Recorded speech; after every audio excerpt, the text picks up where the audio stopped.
السلام عليكم ورحمة الله وبركاته. soo dhawaada akhyaarey, maanta waxaa idiin wadaa kareem aad idin cajibi doono, bal ila daawada idinkaa ka sheekay.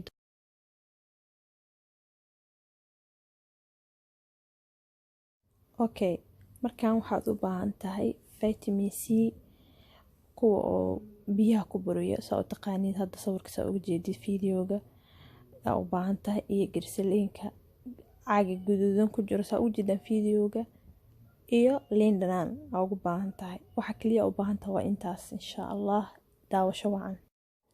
Okay, meeshaan waxaan soo qaatay bakeeri liin dhanaan aan kusoo miiray, kadibna waxaan ku riday kaniiniga vitaminka oo ku burinayo. Waa sugaysaa ilaa iyo oo ka dhamaado kaniiniga, markaas kadib insha Allah aad ku wada qasaysaa kareemka.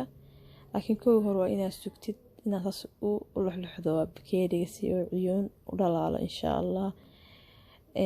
waa kaasaa saa u jeediin khiyaari. waa ogtiin liinta faa'iidada leedahay, ciida kaligeed bahdaa faraha ku rugtid maalin kasto aad ka dareemaysaa qurux iyo inuu isbedel ku dhacay. marka maasha Allah liinta aad u fiican tahay. kareemkan soo qaadanay girsaliinka fur gaduudka, sida wada ogtiin maasha Allah waa kareem aad u fiican, jirka qalalan caawiyo, kalarkaada qurux badan kaga dhigaya maasha Allah. Okay, hadda waxaa u baahan tahay caagad yar oo guriga ku taalo, faadi waxba ku jirin oo kareem ka dhameysa ama wax walbo. laakiin muhiimadu waa inay ahaato caag nadiif ah, waxba ku aan soo dhaqday.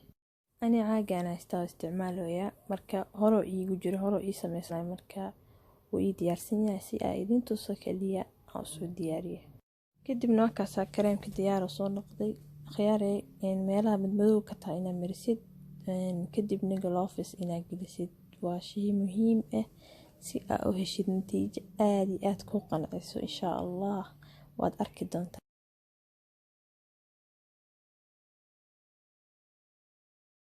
ugu dambeyn haddii ay igu cusub tahay, subscribe ii saar, video waana like saar, asxaabtaada la wadaag, gambaleelka taabso si aad ula socotid wixii cusub.